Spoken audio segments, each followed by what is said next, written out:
Well, hello everyone, and welcome to another. Yes, are you sick of me? Are you sick of me? No, you're not. So, welcome to another episode of Two Tutors Talking. I am your lovely host, Audrey Codner from ACG Math Tutoring, and I have the pleasure to introduce you to all of the tutors. I try to get as many as I can, all the tutors from around the world that can kind of help you and your child. I'm a little stumbled. To help you and your child as you venture into this next thing called education. So I have the pleasure to help to introduce you to another tutor, an up and coming tutor out from Canada. And she is doing so amazing things. So I just asked her to come on over and to share a little bit about herself, some of the things that she sees in her sessions, as well as just introduce you to another great human being. So, ladies and gentlemen, please do not hesitate to welcome in Miss Michelle Tobe. Hello, Michelle. How are you? Hi, I'm doing great. How are you doing? I am great. I'm so glad that you're here. And I love to introduce you as the online math teacher. So, even though we always talk about tutors, but guess what? A lot of us tutors were former math teachers. So, tell us a little bit about yourself before we dive a little bit deeper. Sure. My name's Michelle. I've been a classroom teacher for over 15 years. I've taught grades 4, 5, and 6 primarily as a classroom teacher, but most of my time in the school, I've worked as a special ed teacher where I taught students in grades 6 to 8 who have learning differences. Some were gifted with learning differences and a whole variety of different needs.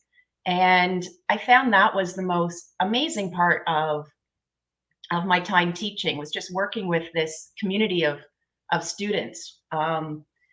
And they're developmentally aware and they're just as bright as their peers. They just struggled with learning. They struggled with being able to keep up academically, but they had the knowledge. They just weren't able to produce the output. And the more I worked with them and the more I learned about working with special ed students, I really started to see myself in them. And I started to see that I should have been diagnosed with a learning disability when I was in school. I struggled. I knew I had the smarts. I knew I had the ability, but I could never produce what I knew. And it was a really I always found it really fascinating working with them and also being able to learn about myself while I was working with the students. Um, Mm. and Also, in that capacity as a special ed teacher, I worked with parents and I helped the parents walk through the special ed process. What's involved in getting your child on an IEP? What is an IEP? How can you talk to Right. your teachers about the accommodations? Yes. Um, what's the difference between an accommodation and a modification? And what does that mean to your child if they're on an IEP? There's a lot of negative connotation when they hear that their child needs to get special ed assistance. Right. Um, and so I worked, I worked with the parents, let them know what the process was, if a formal identification needed to be in place, how do we go about doing that? And Mhm. it was a great position. Um, and then I took a couple years off of teaching recently, and I was scanning Facebook one day. I saw an ad for an online tutor, and I thought, oh, that's interesting. I could do online tutoring, but I never really thought much about it. And then for some reason, my Facebook page just kept every time I went on Facebook, I kept seeing more and more ads and pages about online tutors. And I started doing a little bit of research on it, and I realized there's a huge community of online tutors. So many different groups on Facebook, so many different communities that want to help each other out. And I did some research and I decided I'm not going back to work this year. Now's the time to jump in. I want to try this. And that's what I did. And that's where I am. That's amazing. And like to go back to the special ed experience, it's always like we worry so much of labeling the kids and saying, "Oh, okay, you have this disability," and everyone like treat everyone of this disability exactly the same, but that's not true because you may have the same disability, but maybe not the same ability. So everyone is different. So that's why it's nice to have like an IEP, like one of those individualized educational plans, so we can figure out what is best suited for your child. And to have someone like Michelle with that knowledge as your tutor, trust and believe it's such a great combination because I know in my sessions, I do quite a bit with, helping parents just they're not used to having a special ed or a special needs child because they're like, I don't know what to do. And how can I best suit? And sometimes I do a lot of like, okay, just breathe. Is she getting extra time? This is the IEP plan. Make sure that's up. Oh, this teacher's not following that? Okay, email her. Okay, you're having a meeting. Do you need for me to come in? I'm more than willing Mhm, to come in. mhm, Straighten this out. But to have someone to have that capacity, that is just amazing. So, as we're going to go on, we're going to learn more. But if you are here, go ahead and hit hashtag live if you're here. If you're watching the replay, hit hashtag replay and put in a comment. I'm adding into that. I want to hear from you guys. I see you guys popping in, popping out, and it's nice for the waves. But at the same time, like, come ask some questions if you want because it helps with the algorithm. All right. So, with some of your sessions, Michelle, like what are mhm. some of the things that you're noticing with some of your tutoring sessions that can probably help parents out? Absolutely. I've been noticing a lot of um, a lot of gaps in basic knowledge, especially in math. I'm focusing on math. And there's some students that like in school, the grade 6 students, or even I have a grade 4 student, they're working on more complex problems. They're working on with numbers, 3-digit numbers, numbers in the thousands, numbers into the 10,000s, but they don't have that basic math skills. They can't add single digit numbers without using their fingers. They can't multiply single digit numbers um, without going to, I don't know, without, they just can't do it. They know some really basic multiplication tables, but they're really struggling. And I think a lot of that has stemmed from just the gaps in education because of the pandemic. These Mhm. students, my student in grade 6, they missed grade 3 and grade 4, and the fundamental reviews. My grade 4 student, he would have missed grade 1, grade 2, though, that like the real primary, the real foundation of building those skills. And so we need to go back to basics. Mhm. It's not going to help them. It's not going to build their esteem or their abilities to teach them the rote process to understand the higher level thinking, the higher level math, without them understanding the basic skills. They might be able to memorize and reproduce, but they won't understand. They won't be able to apply it elsewhere. Um, I'm also seeing lack of confidence. And, I think this Mhm. stems from the fact that they have these gaps. They just don't feel like they know what they're doing. I hear a lot of, I don't know. I don't know how to do that. I don't know. So And easy to sometimes give up. they really do, and they don't even try. They just feel, I just don't know, so I'm not even going to bother. Um, so I flip it. I flip it for them. I'm like, well, you don't know that, but what do you know? Let's break that down. What do you know? And we might have to break it down um, to a very basic level, but they do know something, and let's work from there. Um, and it's it's been really, it's been really fascinating. But one of the things that I celebrate, that I see a lot of, are mistakes. I love seeing mistakes. If the students knew everything, if they got everything right, well, there's no learning happening. We need we need to see those mistakes. We need to see them find a solution to the mistake. They catch their own mistakes sometimes.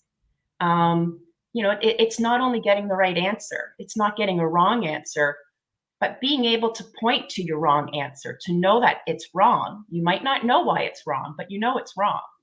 Um, I celebrate mistakes. I spend a lot of time talking about the mistakes and going over them. And it I encourage them. Don't be afraid to make mistakes, even if you're in the classroom, even if all your friends around you are getting these questions right. Like, be proud that you're making a mistake. You're learning. Your brain's growing. You're developing. It's okay. Exactly. I mean, it just seems like, especially as they're getting older, that whole pandemic really did shift a lot of things. One, it made parents more aware, like, oh my goodness, my child is really not where I thought they should be. I'm asking them basic, simple questions, especially my famous one is always seven times five. And the Mhm. kids will tell you almost everything in the book other than 35. And a lot of parents, especially what I'm seeing, is the pace is increased. And you did mention that. Like the pace is a lot faster. It seems like once we kind of cleared out of the pandemic for a bit, all of a sudden everyone just said, okay, let's start right where we're supposed to leave off. And just like you mentioned, we got to get those foundational pieces, like especially when they were younger and they were learning, say, the early stages of, pre-algebra, just getting used to positive and negative numbers. They missed that Mhm. because that was happening during the pandemic. And all of a sudden, okay, let's just put them in algebra 2. What? Like, we've missed so much. So that's why it's great to have a tutor or to have someone that has like some kind of concept to help build those skills, because it's hard for someone to say, okay, let's start all the way from the beginning. And they're like, well, what about the work that they have to do right now? So I know a lot of parents are usually asking that question, and that whole quest for perfectionism. Yeah, it's tough, but now a lot of kids are starting to see that, you know what? They're the ones that are advocating for tutors. Like, most of my clients will say that. Like, my child said, "You know what, mom? I think I need a tutor." And that wasn't the lingo prior to the pandemic. That wasn't the lingo when I was in school many, many moons ago. But now it's like everyone, that's what they're talking. Like, I need someone else. And sometimes that after school sessions are not the things that's kicking in. So, what makes you, and I'm hearing some things, which I wrote some things down, but what makes you unique? Hmm. There's a lot of big business tutoring companies, and they create a curriculum, they teach that curriculum, and some students succeed. That's great. But they don't tailor their curriculum for individual students. I I have students who have very similar gaps, but they have very different needs and very different learning styles. So even though they are missing the same bit of knowledge, I can't teach them the same way. Mm, One of my students, she learns really well by using interactive manipulatives like 10 frames or base 10 blocks or number lines. And another student, he likes to scratch things on paper or use our online whiteboard and draw pictures and work things out that way. And it's so important to be flexible and to tailor your program specifically for the individual student. A cut and dry curriculum looks great. It looks great, but it doesn't fit an individual student. And that's what I do. I get to know the students. I get to know what are they interested in. I might, their favorite color is light blue or red. I might design activities using their favorite colors, or they have a dog or a cat, or their dog just had puppies. I'll incorporate that into some activities. Um, I teach math and I teach the concepts that might sound basic, but I teach them to that individual student. I see that child as a whole person, as somebody that comes in with their own issues and anxieties and struggles during the day, and we tackle all of that together. And there's no way I can do the same lesson in exactly the same way with two different students. So you're teaching and basically instructing the whole child. So you're looking at not only the math concepts, because we know if we can't get a child in the right frame or the right mindset, how can we feed more information into their brain if their emotion is not in the frame to receive it? So Yeah, you're you can't. basically reaching out to the whole child. That's great. You can't get that in big business. They're just like, "Okay, who's available?" And that's another thing, you're guaranteed that you are gonna be their tutor.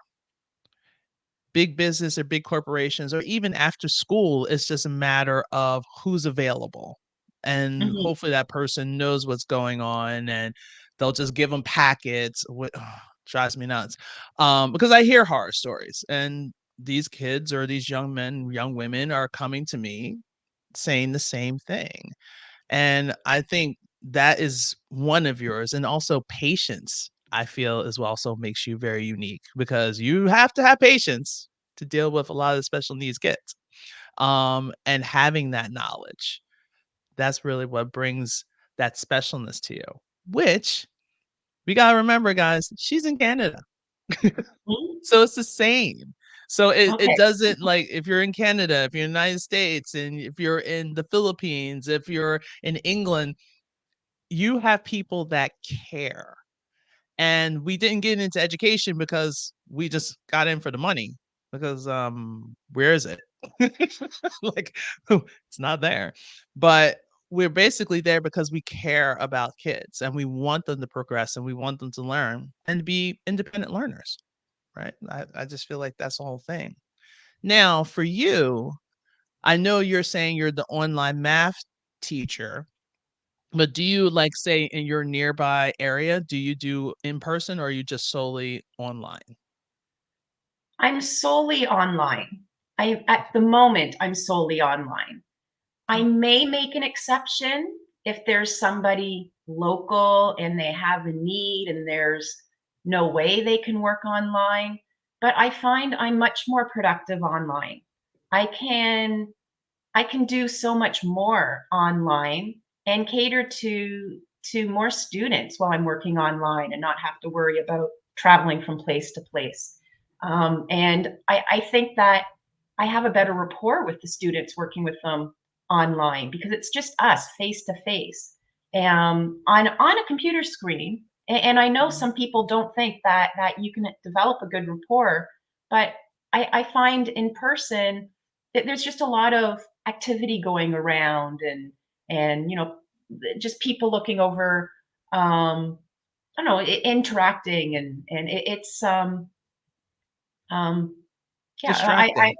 it is very distracting, yeah, yeah, so Whereas online, it's just you and I, we're focusing. There's an mhm, electronic whiteboard, so it's not like there's a whiteboard behind you, like, "Can you see that?" Like, "No."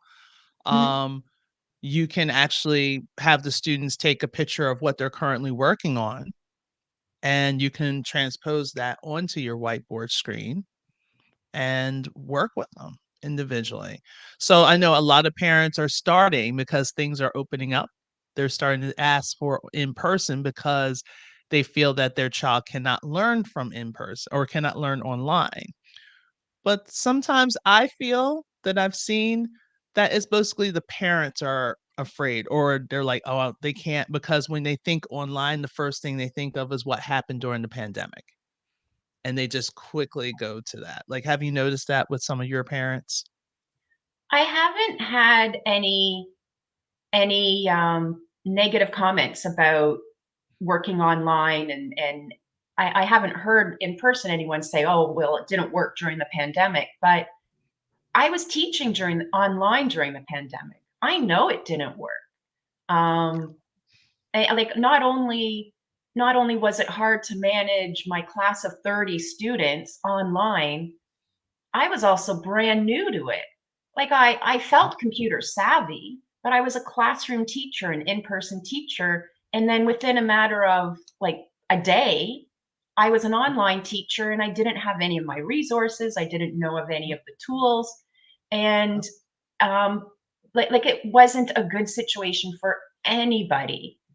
There is so many amazing resources and tools, but I've had to do my research. I've had to find them. I've had to use them. I've had to practice with them. And that's so much more manageable one to one, not in a large group. Um, so I haven't heard any negative feedback, but I would not be surprised to hear some parents say that it didn't work during the pandemic. But there's no comparison between one to one or even small group tutoring online and what they experienced back when the world was just flipped upside down and everything just went online. Right.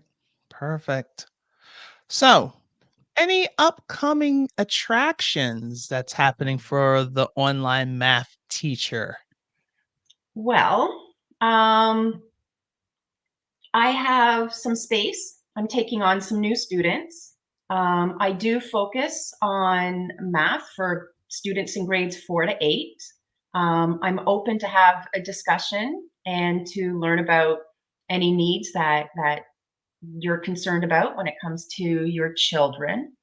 And I have a dream to create a workshop um, sometime in the future if there's interest. But I love art. I love math. And so few people see how math and art are related. And math and art Mm, is so integral. Math is in everything, in nature, in like the beauty of nature, in almost all of the art pieces you see, like two-dimensional art, three-dimensional art.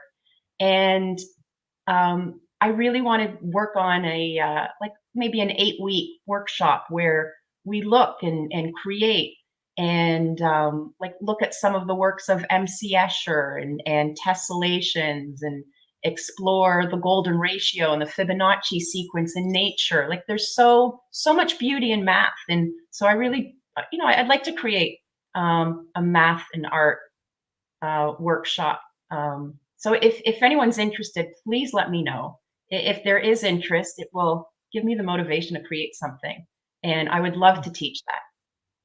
yes, that sounds amazing because I know as we were going through like the different terminology and the Fibonacci numbers, I can never say it. Mhm. Um, all of a sudden, I know a lot of people are like, "Oh, I remember that in school." Oh, well, and they start cringing. Well, it's because you didn't have a teacher that was excited about it. They were just like, "Okay, we gotta finish this. All right, memorize this. All right, here's a test. Regurgitate it back to me. Great, thank you. This is your grade. Keep it moving." But now you or your child can actually have the experience and if there is of interest of this workshop to really see the language or understand the language of math because we all know math is its own entity and then the beauty of art that displays within it. So if you want you can reach her in two ways. So one of the ways is through her Facebook group, Facebook page, which is Learn with Michelle. And if you want to email her directly, you can go to michelle.tobe, okay, at gmail.com.